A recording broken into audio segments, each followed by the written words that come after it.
mind. You see my boy Timothy in the sit now. He gonna blow it real now. Put it down with a couple unboxes too. Hey guys, what's going on? Figured I'd bring you a quick video, little, I don't know, update, just kind of a little bit of a random video. Driving home from work right now. It's like 11:30 Wednesday night, and have off for the next 2 days. So I'm off Thursday and Friday of this week, and I plan on hopefully going out tomorrow. I want to take a trip down to Play and Trade, because the closest Play and Trade to me is about 25 minutes away, 30 minutes away, roughly, which I know for a lot of people it's not far, but the way things are, you know, spaced out around here where I live, everything's really close. I mean, I've got a ton of GameStops in a really small radius, a couple other video game stores, but really, you know, I like to avoid GameStop, and obviously they don't carry any of the retro big games. And the other two stores that do carry retro games, I mean, sometimes they have good things. Most of the time, the one place has nothing, and the other place, you know, I'm in there so often that I usually see everything they have. You know, sometimes I'll stop in there randomly and they'll have, you know, something good that I haven't seen, you know, because I hadn't been in a while. But typically, I pretty much know what their inventory consists of. So with that being said, tomorrow I'm going to try to go down to Play and Trade. I just don't ever really make my way down there too often. It reminds me too much of my last job when I worked for RadioShack, and that was a really crappy experience. I gotta tell you guys, like, I try not to talk about, like, I won't talk about my current job, and I won't talk about where I work at right now, aside from just telling you that I really like the job. It's a good job, pays well, and the situation's good. But I will definitely say, if I don't say anything else, that RadioShack was the absolute worst company to ever work for. If you think that it would be bad working for GameStop, or if you think GameStop's a bad company to work for, RadioShack's twice as bad. No lie, it is twice as bad. And I can say that without hesitation, because of the fact that when I was manager for RadioShack, they require their managers to work 6 days a week. So all year round, 6 days a week, it doesn't matter. Now GameStop, when it came to the holiday season, they required their managers to work 6 days a week, and really that was in December. And what they would do is they would compensate you with personal time in January that you could take. So if you worked like 3 extra days in December, you would get 3 additional days off anytime in January. So you could just take them at randomly. I don't know if you guys can see this, but I could run this, whatever this thing is. Oh, raccoon. I could have ran that raccoon over. I wouldn't do that though, because I think raccoons are pretty cool. Anyways, that's getting off topic. But yeah, so RadioShack required all their managers to work 6 days a week.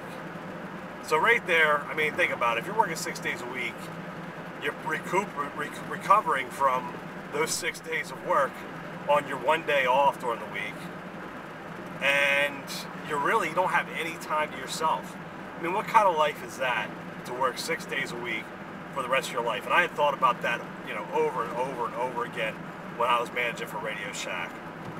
And I really, that was one of the bigger deals, because even if you're making all kinds of money, what does it matter if you have to work your whole life? If you're working all the time? And yet, you know, there obviously you can take vacation time, but when you take vacation time, you don't want to come back. I mean, if you take a couple extra days off, do you want to go back to working 6 days a week right after that? And I was driving about a half hour each way to work, which, I mean, I know that's not a big deal for a lot of people, especially like if you live in New York, a half hour commute, I mean, that might be 10 miles. But when you live here, a half hour is a long ways, because every other job that I've ever had has been, you know, 20 minutes max. commute time as far as one way. Now right now I'm driving a little bit further than what you know, I've typically driven for jobs, but that's also because of the fact that I'm in management, and you know, with the company I'm with, they move you around from place to place. So I mean, you might be in one place for a year, and then a year later you're going to another place. So the other big factor when I worked at RadioShack is that I was getting paid beans. Like seriously, I wasn't getting paid anything at all to do what I was doing. It was to the point where I could see anybody's paying the company, basically, because well, let me explain something to you first. If you are a sales associate, you get paid a base pay. It's, you know, it might be $8 an hour, it might be $7 an hour, you know, $7.50, something like that. And the way they try to get you in the door is by telling you, well, you make commission off of cell phones and batteries and anything that's RadioShack branded. Well, the way that works is, yes, you do make commission off of cell phones. Now, it depends on the store that you're at. You might, you know, see a lot of people coming in there to buy cell phones, but the thing about it is, think about how many retailers are out there selling cell phones. The way to make big money off of a cell phone sale, if you work for RadioShack, is if you're starting up a new contract, or if you are adding a line to a plan, or, you know, getting multiple things on one contract. Basically, if somebody's doing something new with their contract, if somebody's just going to extend their contract and get a new phone, you know, upgrade, basically, you might make like 10 bucks off of that sale, and it might take you an hour, or it might take you a half hour. It might take you as little as 15 minutes, but really, 15 minutes is about as quick as you could really get with a cell phone transaction. So you can make some money with cell phones, but you know, I've never seen anybody make more than like $80 off of one cell phone sale, and once tax is taken out of that, it's much less than that. So I mean, that might happen once on your shift. It might happen once on your shift. For me, the stores I was at, and I was at some higher volume stores, it would happen to some people maybe 2 times in a week. Most people, it happened to them, you know, for them, not even once in a week would they get like an $80 spiff, is what they would call it, off of a cell phone transaction. So the majority of it was like a $10 commission, and you would make, you know, just a little bit of money off of a cell phone sale. But you did make commission off cell phone sales. You also made commission off of warranties, and you made commission, like I said, selling RadioShack branded stuff. Now, the way that worked is that if you could make commission off of the RadioShack branded stuff.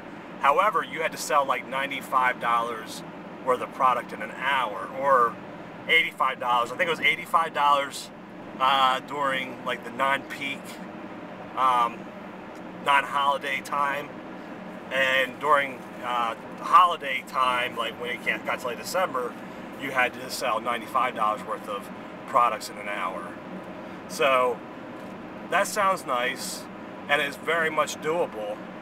However, you're making like 2.75% off of every transaction, off of every non-RadioShack, or every RadioShack branded item, off of batteries and stuff like that. And think about it, a battery sells for $3.99. 1% of $3.99 would be 3 cents, 4 cents. 2% would be 8 cents. So you're making, what, 10 cents off of a transaction? That's, you know, nothing. You might work all day and might bust your butt trying to sell extra batteries, and you would turn around and make $5 commission off of all that. And off of the warranties, you would make, you know, I can't remember exactly, but it was like, you know, $1, maybe $2. It was very little amount.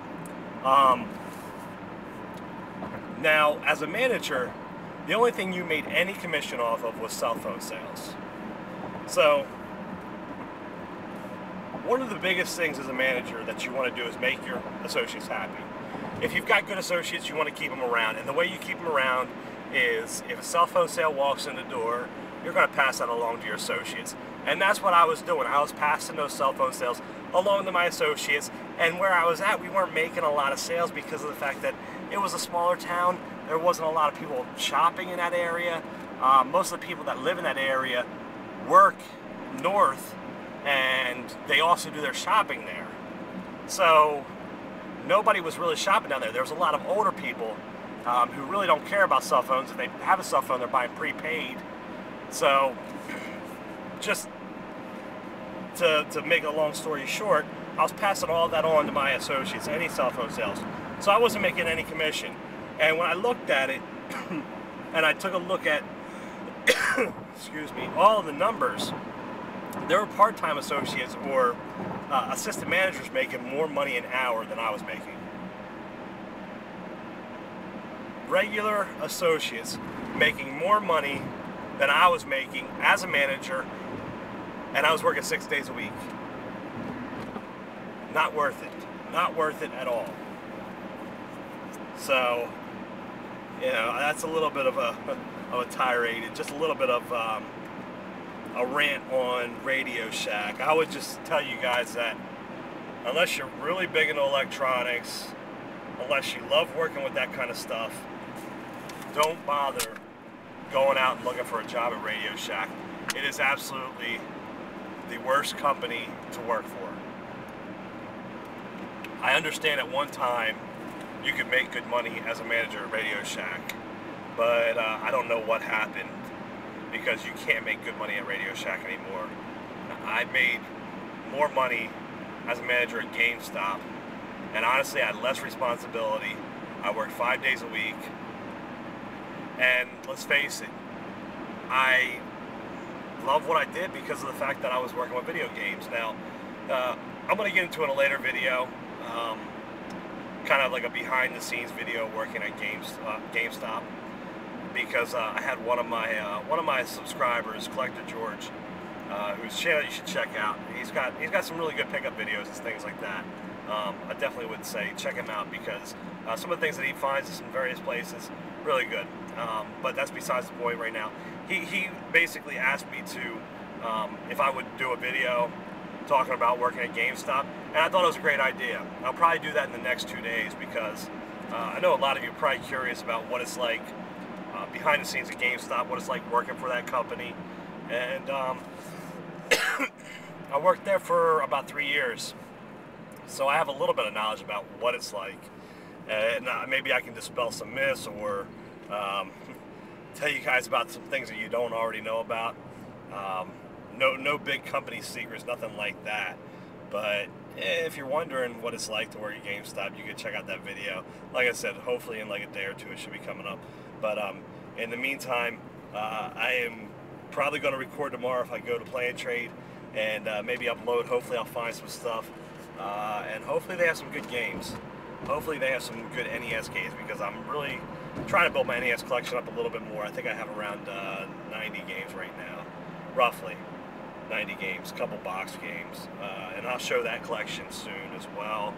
I also have to do a DS collection video. I uploaded a DS collection video like 2 years ago, and it was in 3 parts, so I want to cut that down to one part. I noticed that with those 3-part videos, in the collection videos, like by the time it gets to the 3rd part, people aren't watching the third part. So if I put it all in one video, just use the max 15-minute length here on YouTube, hopefully everybody will watch it and see what my collection looks like right now. It's changed since that video back then, so whether or not I can make it in one part, it still remains to be seen, but I'm going to try at least. And also, the other thing I want to do, whoa, sorry guys. The other thing I want to do is do a shout-out video here soon. So you can look for that. You know, there's some people that I've come across here lately who are really some great channels. Some people that I think you guys should definitely check out. So anyways, thanks for watching. I will talk to you guys soon.